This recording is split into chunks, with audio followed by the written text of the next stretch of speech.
Hey everyone, welcome to Vegan Theology, episode 34 with Kevin and Sarah Hale. Awesome. Yeah.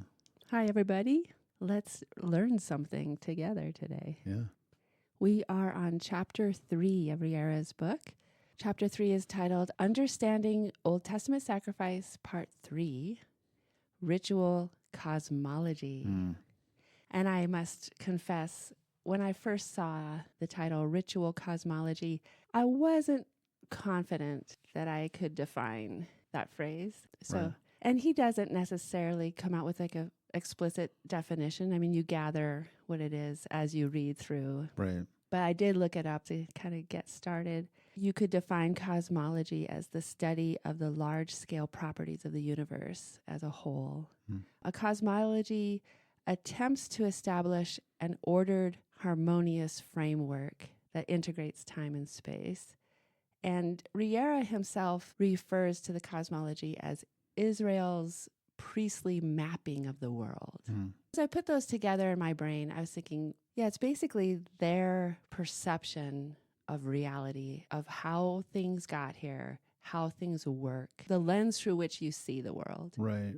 And I wanted to take a quote from one of our favorite Old Testament theologians, John Walton. This is from a book called Ancient Israelite Literature in its Cultural Context, one of John Walton's older books and one of the first I've ever owned by John Walton. Great book. He says, cosmology is the term I have chosen to encompass the comparative study of the foundational elements in the perceived origin and operation of the universe.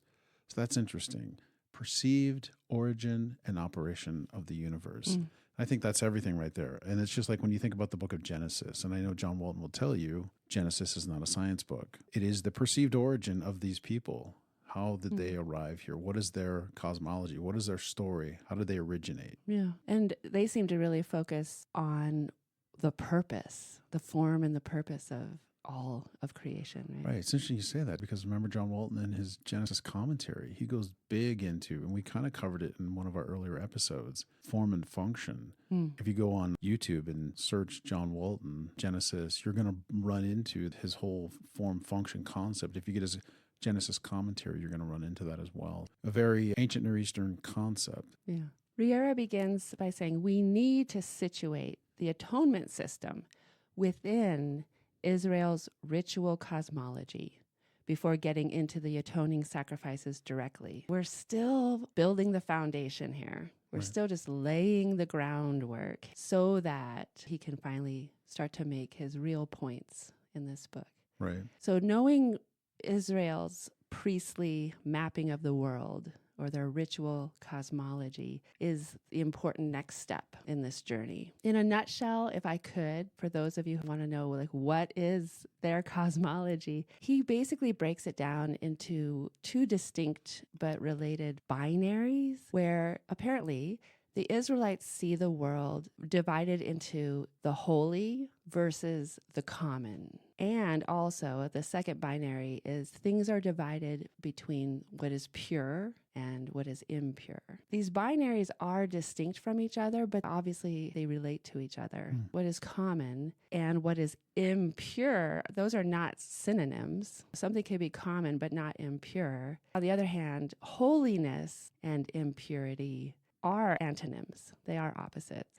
But let's go ahead and, like he always does in his chapters, I like how he says, these are the arguments I'm going to be making in this chapter, so we know where we're going. In this chapter, there are 4 main points that we'll be covering. 1, there are 2 binaries in Israel's priestly mapping of the world, holy and common, and pure and impure. This is Israel's ritual cosmology, so to speak. While these are distinct binaries, for example, holy does not mean pure, a major concern within the Torah's sacrificial and purity system is keeping what is holy free from contact with what is impure. A big concern of the Torah is making sure impurity does not get into contact with the holy. Number 2, impurity he breaks into 2 categories. In the Old Testament, there is ritual impurity and there is moral impurity. and we're going to be breaking those down. Ritual impurity has nothing to do with sins, but moral impurity does. However, only certain types of sins cause moral impurity. That's interesting. Right. Okay, Rillera's third point. Ritual impurity is contagious and needs to be removed or decontaminated, the word kippur, from holy objects in the dwelling place, whereas moral impurity is not contagious and can never be decontaminated through sacrificial atonement, kippur, because it pollutes things beyond the capacity of atoning sacrifices to purge. Let's break that down. We just mentioned there's two types of impurity. There's ritual, which has nothing to do with sin. And then there are some sins, but not all, that cause moral impurity.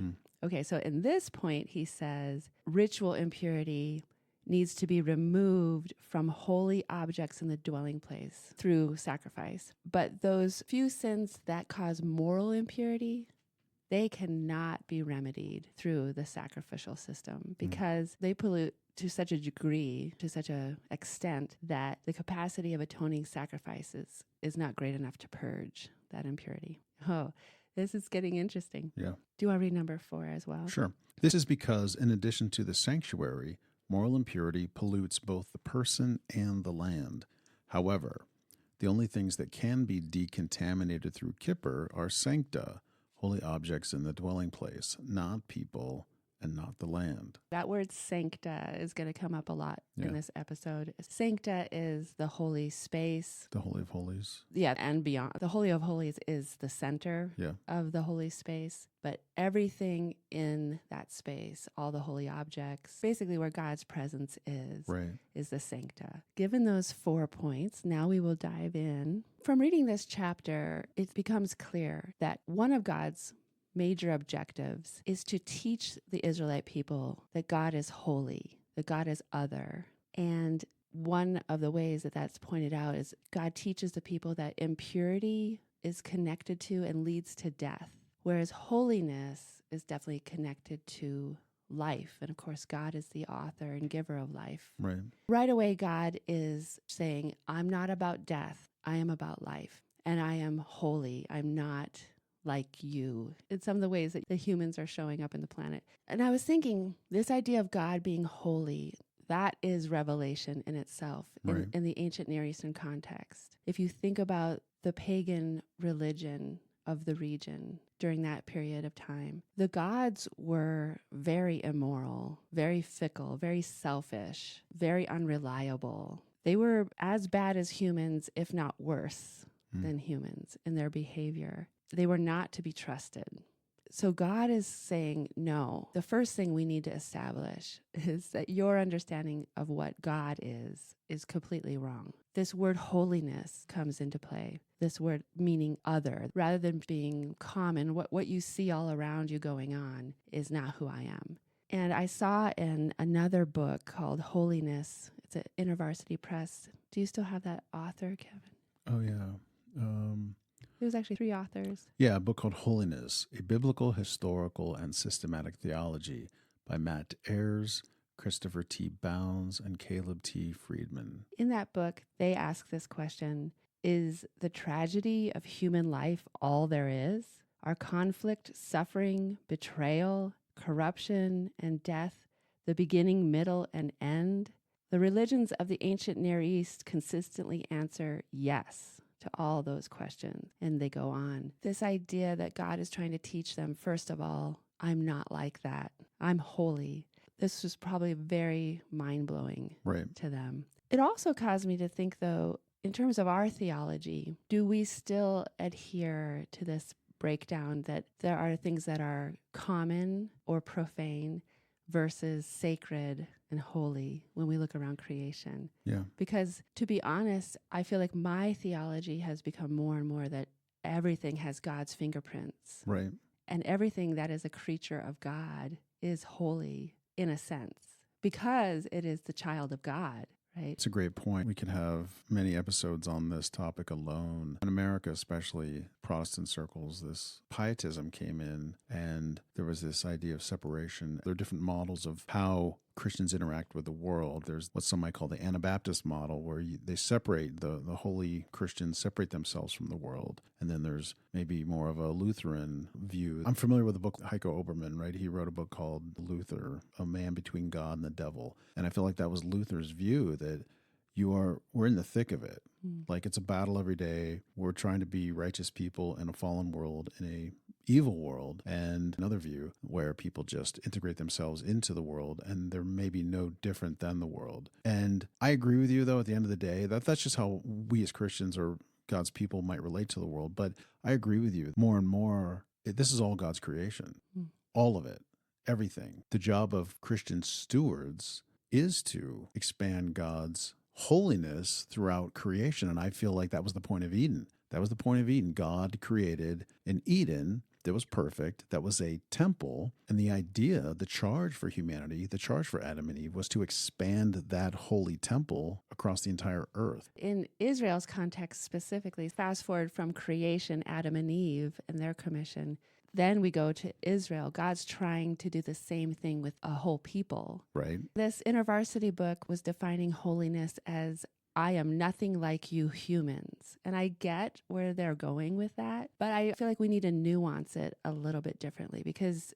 to cast God versus human that way is only focusing on the wickedness of humans. We could also say humans create beauty, humans are loving, humans are compassionate. Those are all true as well. Right. Instead of saying God's teaching them about holiness in terms of, I am nothing like you, that's not accurate either, because God is calling this people to be his treasure and to be a blessing to the rest of the world. Right. And he calls them, he says, be ye holy as I am holy. Right. He's not saying you're kind of disgusting to me. He's saying come out from what you're doing and be holy. Right. And I believe that's the whole point of the prophets. I don't want your sacrifices. I don't want this ritual to, quote unquote, make yourself holy. I want you to live righteously. I want you to obey my commands and live like holy people. I think there's a way of going too far with this pietistic idea that we have to be completely separate. I remember when we were students at Moody and we got to go to chapel and see these amazing chapel speakers several times a week. And one of the chapel speakers, we don't remember his name, unfortunately, but he was talking about this phenomenon and how it had kind of gotten out of control, especially because marketing gets a hold of it. Right. And suddenly there's Christian products on the market. Oh, right. So that you don't have to consume secular products. And he was kind of joking about it. Like, there's Christian aerobics classes. There's Christian music, so you don't have to listen to secular music. There's Christian toothbrushes and breath mints. Right. So, Yeah, the Christian breath mints was always a funny one. Testaments. Remember that? That was crazy. First of all, it just makes us look ridiculous to the rest of the world. Right. He even started that chapel by playing and singing his rendition of Neil Young's Heart of Gold. Right. And he was saying, yeah, there's nothing overtly Christian about this song. It doesn't mention Jesus or the gospel or sin or God or anything. Right.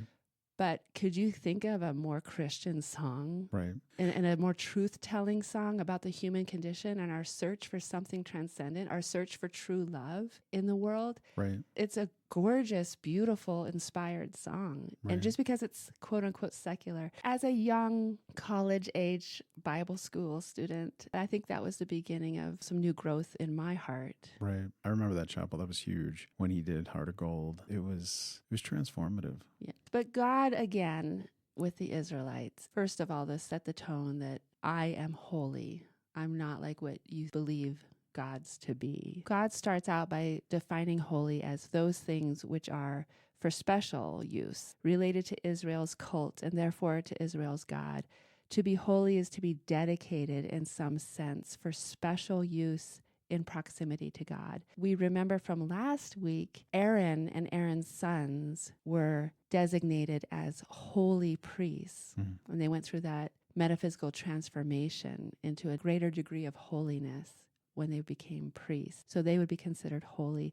And then, as we mentioned earlier, the sacred space and all the sacred implements within that space were all considered holy. And another important point is that holiness in the Old Testament is broken into a spectrum of varying degrees. It's not a black or white situation. There are greater and greater and greater degrees of holiness. And the flip side of that is there are greater and greater and greater degrees of impurity as well. Holiness is broken into this degreed spectrum. In the holy place, for example, there are increasing levels of holiness the closer one gets to God's presence, the Holy of Holies. And then the adjacent room is called the holy place. And the further out you go, it becomes less and less holy, Right. basically. Let's read a little bit about what Rillera says about holiness. Therefore, a major concern within the Torah's sacrificial and purity system is keeping what is holy, especially God's holy dwelling place, but also any sacred thing, free from contact with what is ritually impure. Bringing impurity into contact with objects or entities that are holy threatens the careful delineation of boundaries within the tent of meeting. Boundaries that exist to keep impurity and holiness as far apart as possible. The introduction of impurity into a sacred area can undermine the structural foundation of a cult that is built to keep them apart. The logic at work, confirmed by the prophets, is that if enough impurity builds up on the dwelling place, then God's presence will depart, which signals the opposite of blessing, disaster, and curse. It's not as if the holy place becomes impure or polluted once and God departs. It's this idea that it gradually builds and builds and builds. And if it builds up enough, then God will depart at that point. Right. The whole system is set up to be constantly making sure we're removing this ritual impurity that is inevitable, as we will see. We need to understand that the concept of atonement is not so much tethered to certain sins, but rather to removing contamination adhering to God's dwelling place. As Milgram notes, the sacrificial system is intimately connected with the impurity system. This is because even if all of Israel was sinless, perfectly obedient to the covenant, atoning sacrifices would still be necessary, according to Leviticus, in order to decontaminate the dwelling place from the inevitable accumulation of ritual impurities. And as Clawins notes, it is not sinful to contract these ritual impurities. At this point in the chapter, he keeps saying ritual impurity is inevitable. Ritual impurity has nothing to do with sin. Even if the Israelites were completely sinless and perfectly obedient to the covenant, there would still be this ritual impurity coming in. And so far, he hasn't really given any examples. Right. I mean, he takes his time. In some ways, I respect it. Right. He kind of buries the lead in some ways. Right. And you really do have to exercise some patience. As you're reading, you're like, well, what is it?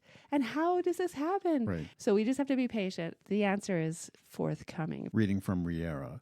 From chapter 1, it ought to be clear that ritual is by no means outside the realm of the moral or ethical.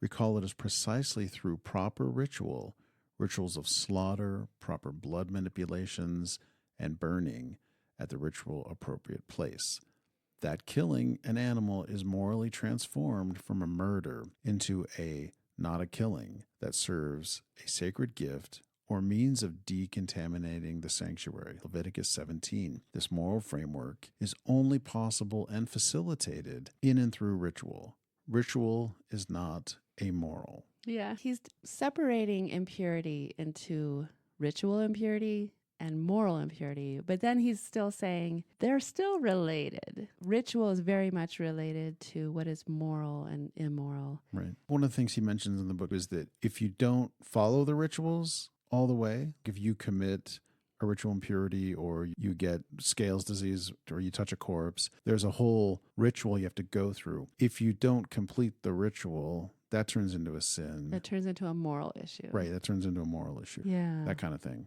Very good. For example, ritually impure persons cannot participate in the regular rituals of sacrifice, but they can become reintegrated as full participants in the worship life through specific rituals. Moral impurity, however, has no ritual remedy, sacrificial or otherwise. only ritual impurity can be remedied through various rituals, some of them also requiring the ritual of sacrifice. And one thing that isn't completely clear, but I do want to try to make it clear here, not all sin results in a person being morally impure in this sense. So there are some sins, there are many sins that can be remedied through sacrifice. But as we will see, the few sins that qualify as causing moral impurity cannot be remedied through sacrifice. Very interesting. Right. We're going to dive now into the meat of the chapter, which is all about ritual impurity. We will touch on moral impurity at the end, but he really wants us to get clear on what exactly is ritual impurity. He starts out by saying many ritual impurities are minor and they resolve themselves with the coming of sundown and taking a bath. But others are so strong that the impurity leaches out from the person and adheres to the sancta in the dwelling place.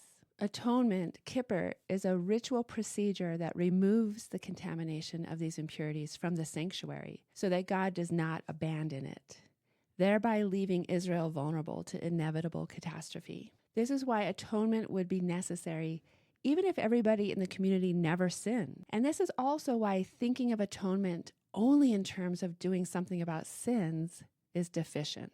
Yeah. This is the first basic observation. The sacrificial system is set up to deal with these other things, these ritual impurities. I will expand on atonement later, but it is helpful to think of the ritual categories of pure and impure as clearance versus no clearance with respect to the sanctuary. Bringing back the sacred restaurant analogy from last episode, the notion of purity functions as a criterion for who is fit to access the holy restaurant and dine with God. But again, it is not a sin to contract ritual impurities themselves. Contracting ritual impurity is inevitable and occurred often. The main thing becoming ritually impure indicates is that the person could not come to the sanctuary and offer sacrifices until they removed their impurity through the proper purification rituals. But not all ritual impurities were equal, as hinted above.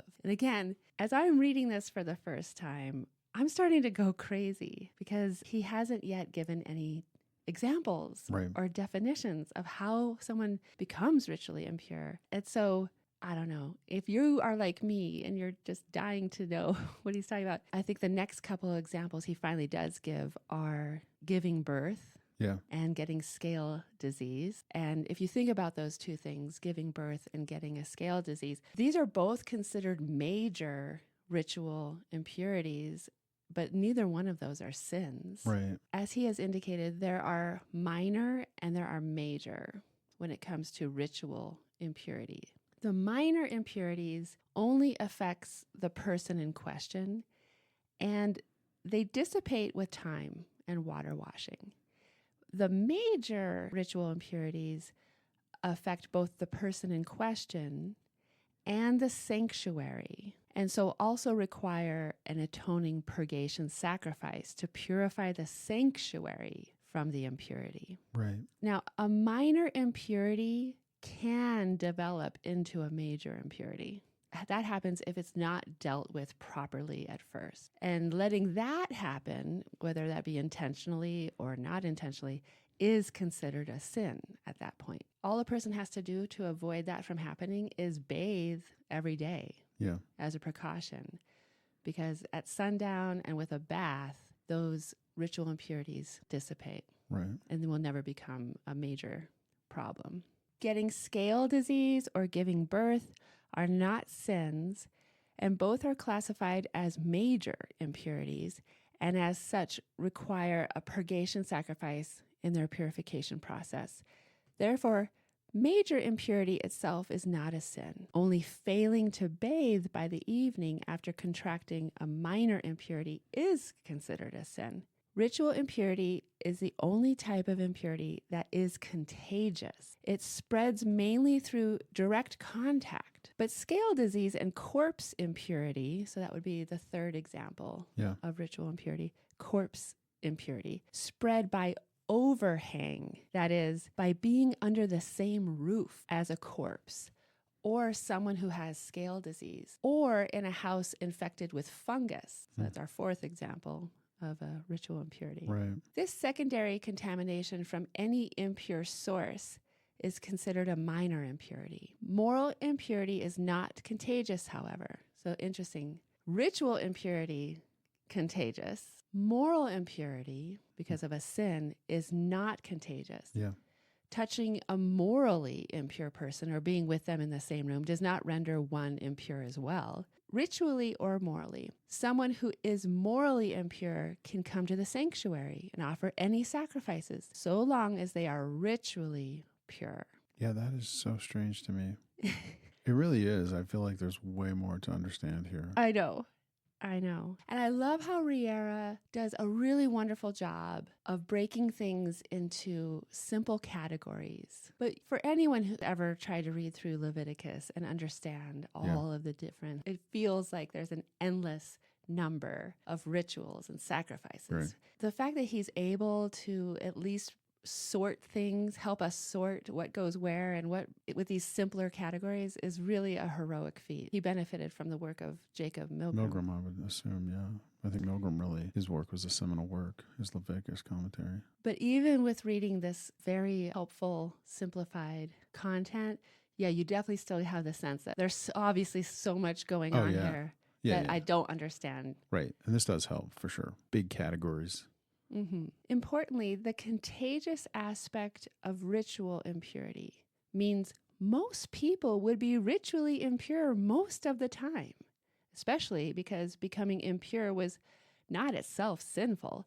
There is no real gain to be fastidious about avoiding secondary impurity unless the person was planning on going to the sanctuary that very day. Again, remembering that with sundown and bathing, you will become pure again. Yeah. From Rillera, here's his fifth point. Impurity is closely related to the forces of death. A few sources of ritual impurity are more obviously related to death: corpse impurity in Numbers 19 and scale disease in Leviticus 13:14, which makes one's skin look like a rotting corpse. That's from Numbers 12:12. But these can be subsumed under a broader understanding of human finitude. Human beings both begin and end. In contrast to God's infinitude, God does not procreate and has no beginning or ending. This would better explain why, in addition to abnormal genital discharges like gonorrhea, normal genital discharges relating to procreation, any seminal emissions, menstruation, and lochia after childbirth, also convey ritual impurity. Leviticus 12 and 15. It is not so much because they are associated with death or mortality, but rather more because they are associated with human finite beginnings. Okay, so we have a few more ritual impurities listed there. So we have corpse already and scale disease, and those are impure ritually because they deal with human finitude, where God is saying anything that separates you from me, your mortality, cannot come in to the sanctuary. But Rillera says anything having to do with procreation. So not just abnormal genital discharges, but normal genital discharges having to do with procreation for men and women, because that has to do with human beginning. Okay, I have some thoughts on that. Yeah. But let's read a little bit more about that. Thus, menstrual blood, whether taken as a sign of death in terms of failing to conceive, or as a sign of fertility, is nevertheless associated with procreation in Leviticus 12, and hence human finite beginnings. In other words, ritual impurity is a way of naming certain symptoms or signs of human finitude. I will return to this point shortly, but since sexual intercourse, childbirth, scale disease, and just being in the same room as a human corpse are all normal parts of human finite life, people will be ritually impure frequently. This is why it is not the avoidance of ritual impurity, but awareness of ritual impurity that matters. All right, from Rillera. Israelites are obligated to remain aware of their ritual status at all times, lest they accidentally come into contact with the sacred while in a state of impurity. Leviticus 15:31. As long as they remain aware of their status, there is little chance of danger or transgression. I think that there's definitely truth to what Rillera is saying, that God wants them, again, this idea that God is trying to teach them that God is other. God is not finite. There's no beginning. There's no end. God does not procreate, was not procreated. So anything that has to do with human experience of death, anything that has to do with human experience of procreation cannot come into the holy place. I think there's definitely some truth in there. But another nuance that came to me, and I guess I just want to put it out there, see what people think, see what you think, Kevin. Yeah. It also makes a lot of sense to me, given their cultural context, what's going on culturally. We know that in these agricultural societies, there was this fertility cult that was widespread. And that's why we read about these orgies, these sex orgies happening in the temple. It also explains why in these agricultural societies, the first fruits were offered to the gods in order to guarantee more and greater harvests. So firstborn children were often sacrificed in order to gain more children. Right. Firstborn livestock were offered to the gods in order for the gods to bless them with more livestock. Yeah. And even the first fruits of their crop harvests were offered to the gods in order to gain access to greater and greater plant harvests. So this fertility cult, we have to give God the death of our first fruits in order to gain more. To me, it makes a lot of sense that God is coming up against that. Right. God is leaning away. He's trying to get the people to lean away from this fertility cult by saying, don't bring anything in here having to do with procreation. I don't need that in here as part of your worship. Let's get rid of that. Yeah. It's interesting because I don't think we've mentioned it yet, but in the book here, he says that defecation does not make you ritually impure, but genital discharge or menstruation does. Yeah. Makes you ritually impure. So Rillera's argument seems to be along the lines of what you just said, that these menstruation and genital discharges have to do with human finitude versus God's timelessness, his infiniteness. And so it's interesting because we were having that conversation like, well, defecating says something about human finitude.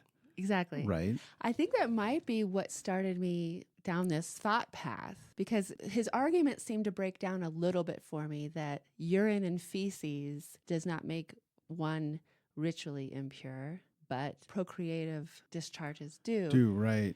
And so I agree with you. All of a sudden that stands out, right? Because we keep talking about being consistent and holistic, and it seems like this argument is not consistent. And then I think it does add some weight to your point that maybe God is pushing back against, like you said, the fertility cults, the polytheism of the region that he does not want the Israelites to be a part of. He's trying to pull them out of that and set them apart as his holy people. And one of the ways, maybe the only way he can do that, is to push back against those ideas which they would know. Totally. Cool. It's a good point. Well, thank you, sir. I know Rillera is trying to make things as simple as possible and isn't explaining everything as fully as maybe he wants to or he could. But yeah, that seemed to be a little bit inconsistent. Moving on, the reason why a person needs to be in a state of ritual purity to access the sanctuary is because it symbolizes becoming like God, who is infinite, has no beginning, does not procreate or have sex, and does not die. Ritual purity is a ritually tangible way to enact becoming holy as God is holy, Leviticus 11 and 19. Specifically by having one's body ritually free from those aspects associated with sex and death. All right, Rillera continues. Though it perhaps might go without saying, the fact that an atoning sacrifice is necessary at the very end of the purification process for these people indicates that impurity can adhere not only to people's bodies, but to sancta as well.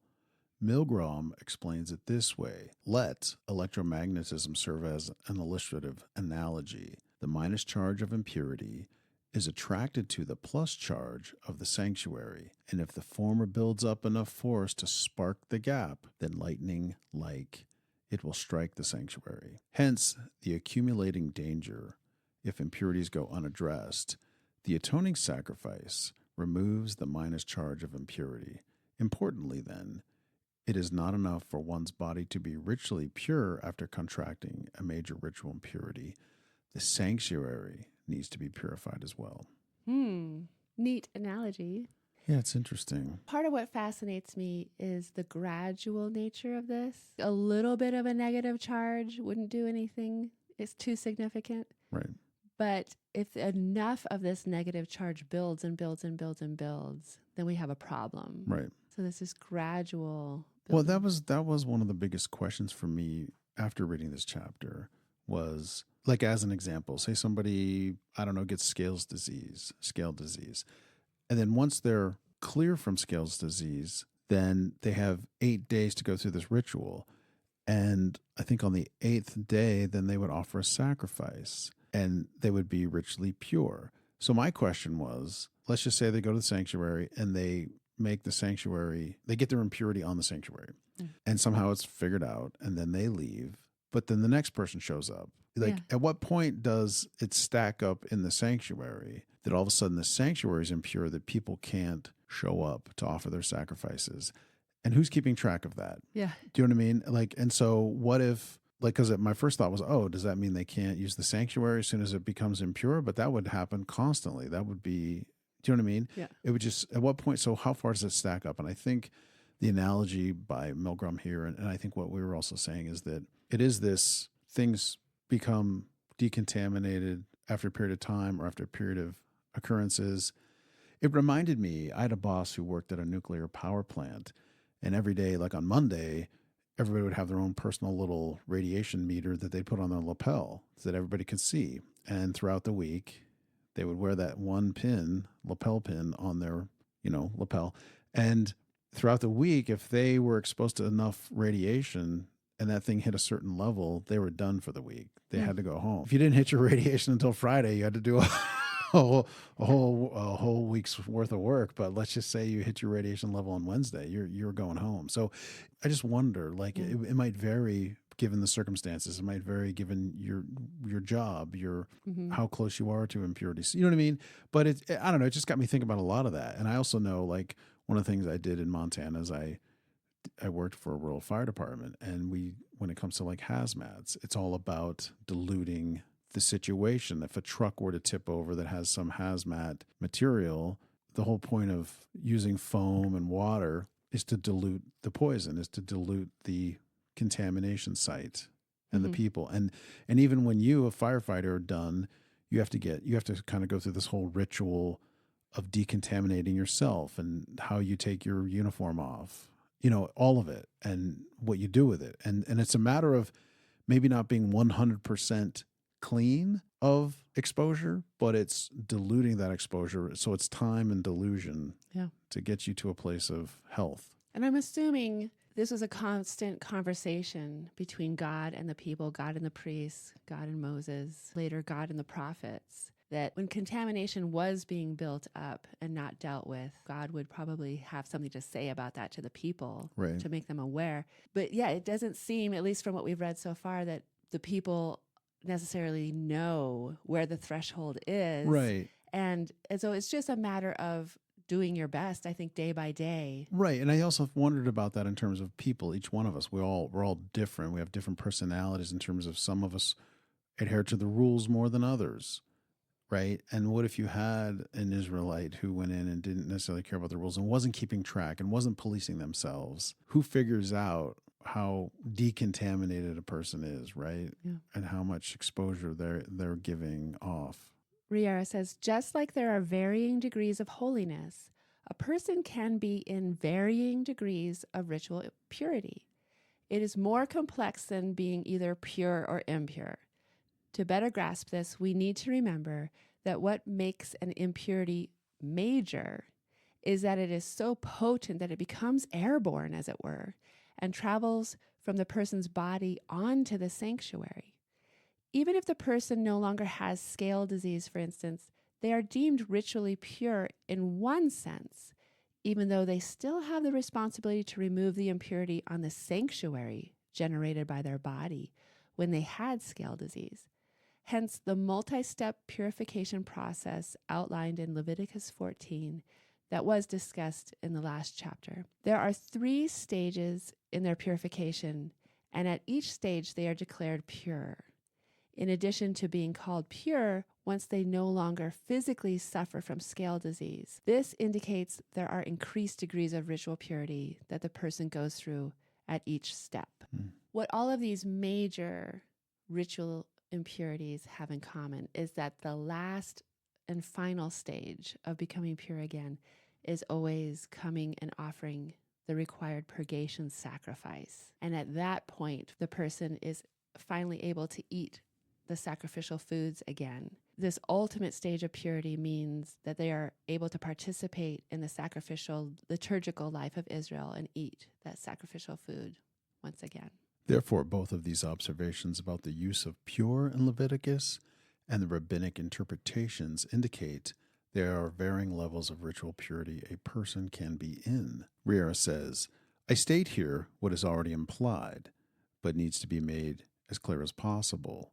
Ritual impurity is removed from people's bodies through the passing of sufficient time and water washing, but it is removed from the sanctuary through an atoning purgation sacrifice. That is, the purgation sacrifices do not purify the person's body.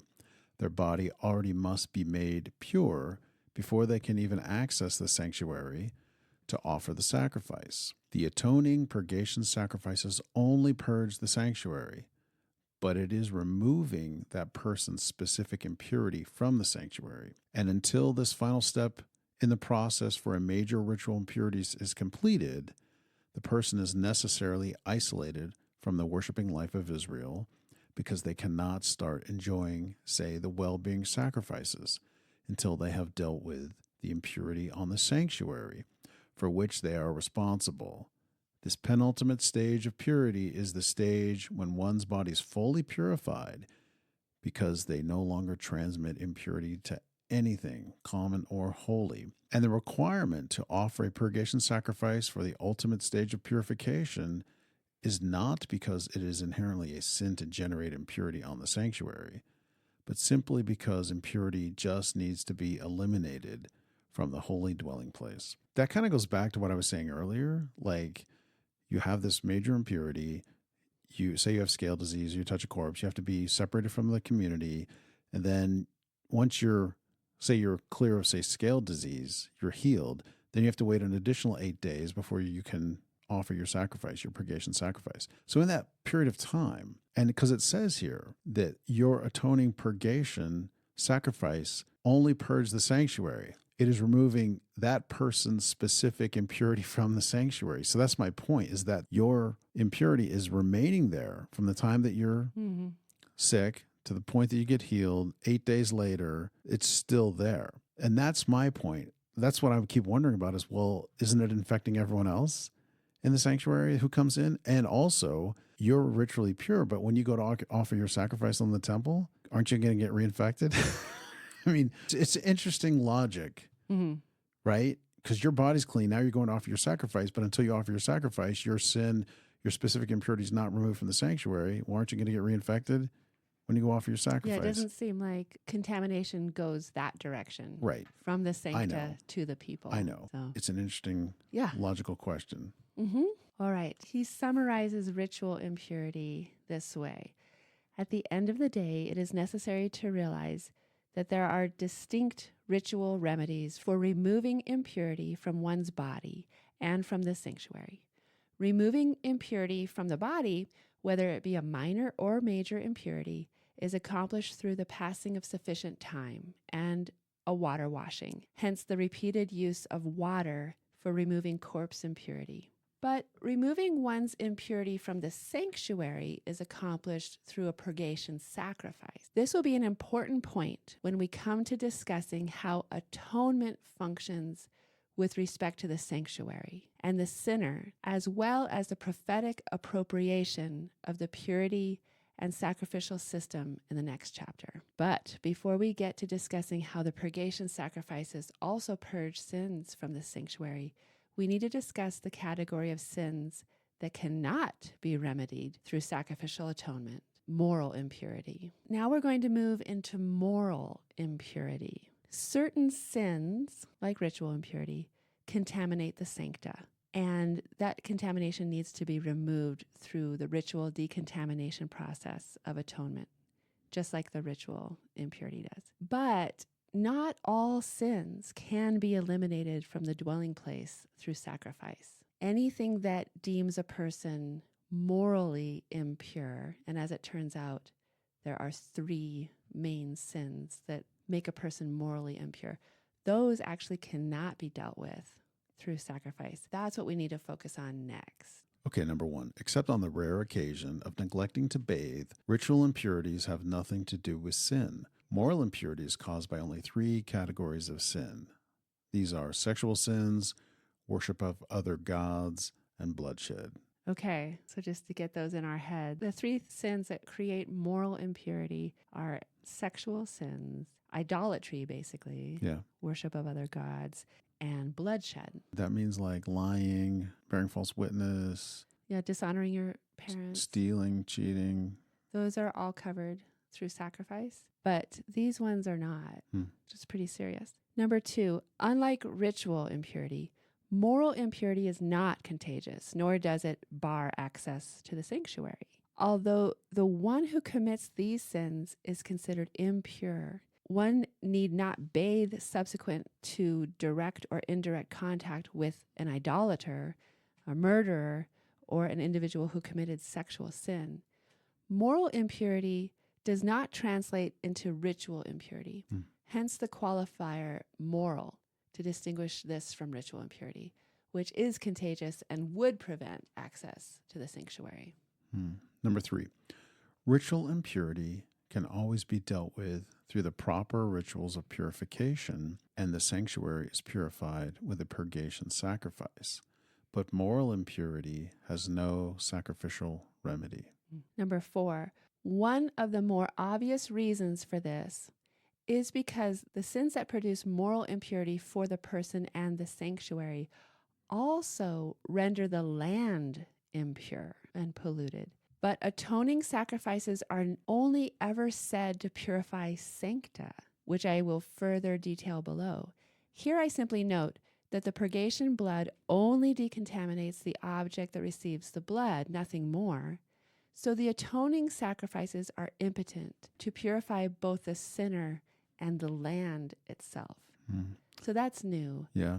That these 3 sins don't just contaminate the person and the sanctuary.